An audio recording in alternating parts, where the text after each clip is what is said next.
Ya, Assalamualaikum warahmatullahi wabarakatuh. Selamat siang dan salam sejahtera. Ya, di pertemuan pertama, ya mungkin kita perkenalan dulu ya. Mungkin tak kenal tak sayang ya. Ya, eh, ya sebelum kita ke materi, saya perkenalkan diri. Ya, oke. Ini nama saya. Ya, nama saya Muhammad Imron. Ya, bisa dipanggil Pak Boim atau terserah ya. Jika nanti kita ketemu ya. Ya itu NIDN saya, dan itu handphone atau WA yang masih aktif ya selama ini. Ya, apa tujuannya saya tampilkan biar nanti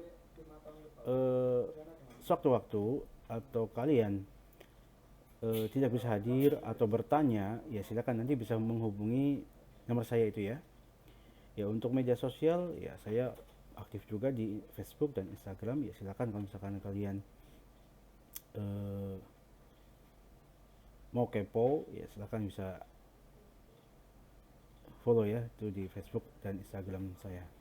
Sedangkan untuk website saya ada di www.pakboim.com ya. Silakan nanti bisa cari materi-materi yang ada di saya di situ ya, di web ya.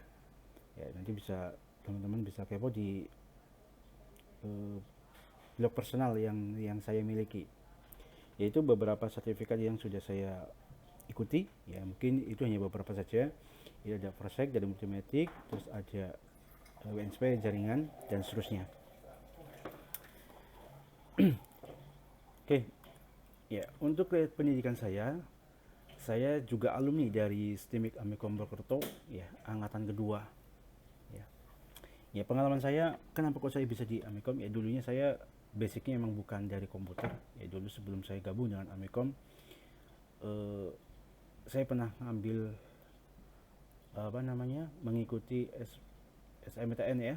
Ya pada saat dulu lulus saya ngambil basic saya itu di teknologi tata boga ya. Dulu alhamdulillah sebenarnya sih sudah lolos, tapi karena eh, tidak ada biaya akhirnya saya tidak melanjutkan ke studi tata boga. Kok bisa di komputer? Dasarnya apa ya? Dulu dasarnya saya adalah pernah saya ikut di apa namanya, saya ikut kursus ya, sebenarnya ikut kursus 1 tahun di komputer. Nah, setelah selesai kursus saya ikut eh, ikut kakak ya di Jogja ya sebagai teknisi di sana. Ya dari situ saya tahu tentang dunia komputer. Ya, setelah saya untuk membuka cabang di Purwokerto 2014. Nah, kebetulan dulu Amikom belum sebesar ini ya, belum sebesar ini. Dulu Amikom ini masih ngontrak ya, masih gabung dengan IMKI, yang mana kontrakan ini yes dibilang memprihatinkan ya, sangat memprihatinkan ya, karena kalau sekarang sudah besar gedungnya ya, bahkan sudah bangun lagi gedungnya. Ya kalau sekarang sudah berubah ya, dulu STIMIK, nah sekarang sudah berubah menjadi Universitas Amikom Purwokerto ya. Ya dibilang perjuangannya Amikom untuk mendapatkan apa namanya pengakuan dari masyarakat ya dibilang cukup cepat ya. Hanya 2 bulan kita sudah berganti nama menjadi Universitas Amikom Purwokerto. Ya mungkin untuk perubahan ini di tahun 2019 ya, di tahun 2019 itu cukup hanya makan dua bulan saja ya. Perkembangannya terbilang, karena saya pertama kali di Amikom jadi tahu ya, jadi dari pertama kali berdiri 2005 hingga sekarang itu ya terbilang sangat pesat perkembangannya. Bahkan dari segi mahasiswanya, dari segi apa namanya infrastrukturnya ya, infrastrukturnya juga sekarang bahkan sudah bangun lagi ya gedung. Untuk target berikutnya kita akan membangun atau apa namanya targetnya ya, target berikutnya setelah kita sudah menjadi universitas, target berikutnya kita membuka pasca sarjana ya. Pasca sarjana yang dimana di tahun 2020 ini sudah ditargetkan ya. Ya syukur-syukur kalau tidak salah dengar-dengar ini sudah apa namanya sudah dapat izin ya, sudah dapat izin untuk membuka pasca sarjana. Ya itu untuk riwayat pendidikan saya ya. Saya dari Amikom juga ya, alumni Amikom angkatan kedua, lulus 2010. Dan alhamdulillah saya dapat melanjutkan studi saya ya di S2 di Magister Teknik Informatika. Nah kebetulan dan alhamdulillah juga saya mendapatkan beasiswa dari apa namanya eh, beasiswa SWOT ya. Beasiswa ini dari Sakti ya, yang mana alhamdulillah biaya dari perkuliahan ini juga free ya. Jadi saya hanya cukup masuk perkuliahan, mengikuti perkuliahan tanpa memikirkan biayanya berapa dan sebagainya. Jadi saya hanya mengikuti perkuliahan saja. Ya dilalah udah alhamdulillah langsung lulus gitu. Jadi tanpa ada beban biaya, paling ya hanya biaya perjalanan saja gitu. Kalau karena makan dan sebagainya sudah ditanggung. Bahkan wisuda pun sudah ditanggung. Yaitu untuk ya pendidikan. Ya riwayat mengajar pertama kali ya emang saya belum pernah memiliki gelar ya, dulu di IMKI Prima Purwokerto. Ya kenapa saya diberi kepercayaan sama rektor ya atau sama Mbak Beli ini, karena saya sudah punya dasar tentang dunia komputer ya. Jadi saya sering otak-atik ya, ke penasaran saya di dunia komputer sering saya lakukan. Nah, sehingga saya tahu. Nah, akhirnya dipercaya suruh ngajar IMKI. IMKI ini J1 ya. Dulu LP3 IMKI yang dulu itu ada di Jalan HR Bunyamin. Ya sekarang sudah uh, apa namanya tutup ya, sudah tutup karena pengelolaannya juga sudah ribet karena kita sudah menargetkan untuk S1-nya. Jadi IMKI kita tutup. Ya, untuk pengalaman ngajar yang kedua STIMIK Tasikmalaya ya, STIMIK Tasikmalaya. Oke, itu. Dan baru di 2010 baru saya mendapatkan NIDN dari Amikom ya, sehingga saya baru beranikan yaitu di tahun 2010 bisa mengajar S1. Ya ini masih sama-sama ya gelarnya, belum selesai ya, ini masih kuliah ya. Oke.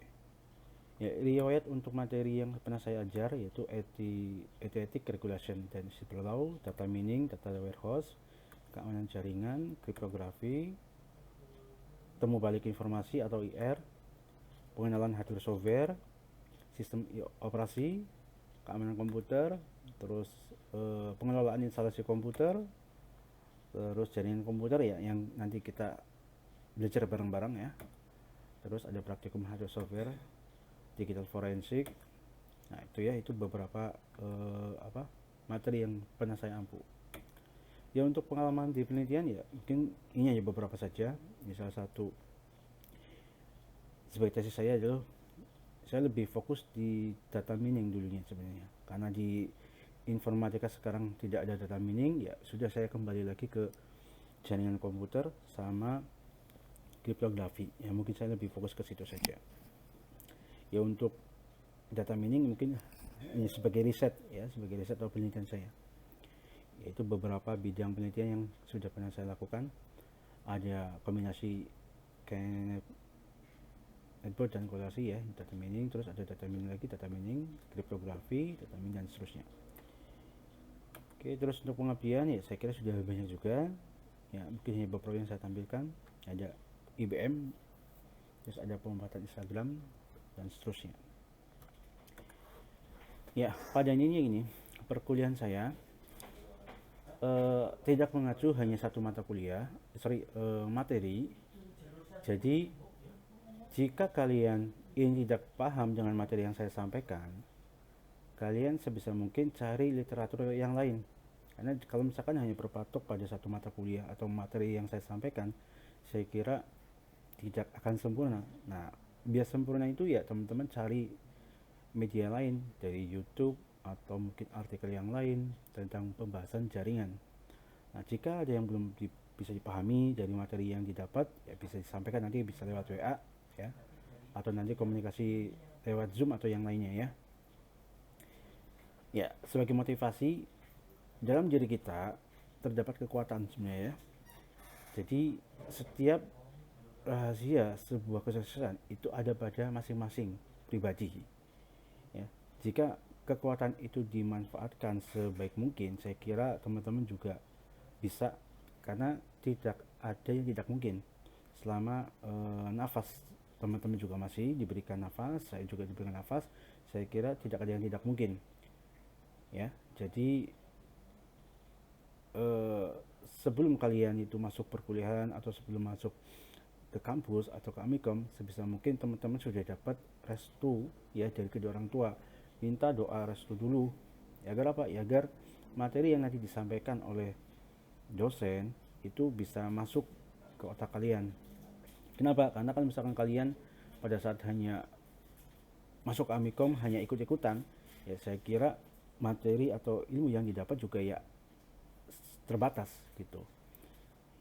Itu ya, jadi satu, hormati dosen kalian, sukai dulu perkaranya. Masalah paham atau tidak paham pada saat di kelas itu nanti teman-teman beda lagi, jadi ikuti saja perkuliahan itu.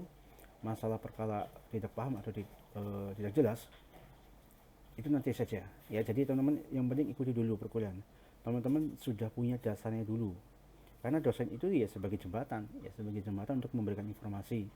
Misalkan dosen itu kok jelasin apa terus nggak mudah misalkan yang lain, ya teman-teman nggak usah mengumpat, nggak usah mencaci, tetap ikuti materi itu ya. Kalau misalkan nggak paham, cari literatur yang lain, cari di Google, tanya ke teman atau yang lainnya ya.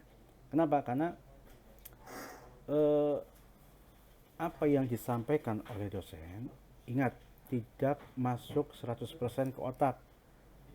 Kenapa? Ya karena materi yang disampaikan itu ya seperti puzzle, yang berserakan. Jika puzzle-puzzle itu tercecer, maka dikumpulkan ya. Jadi ilmu itu dari lapangan, dari orang-orang, terus dari siapapun ya, itu bisa didapatkan ya. Karena kalau misalkan kalian hanya mengandalkan satu materi saja, saya kira nggak cukup ya. Jadi silakan pelajari yang lain ya. Nanti mata kuliah yang saya sampaikan juga nanti akan berlanjut ke Zoom ataupun ke tutorial yang lainnya ya. Itu yang bisa saya sampaikan ya. Jadi itu biodata pribadi saya. Jika nanti teman-teman ada yang menyiapkan, sudah saya sharing juga alamat apa namanya, kontak ya, kontak, terus Facebook, terus Instagram dan sebagainya. Jika tidak paham bisa lewat WA, insya Allah saya balas. Jika teman-teman juga WA-nya itu sopan ya, ucapkan salam atau selamat pagi dan seterusnya, insya Allah saya balas gitu ya. Mungkin itu saya lanjut untuk materi berikutnya, yaitu pertemuan pertama tentang jaringan komputer. Oke, assalamualaikum warahmatullahi wabarakatuh.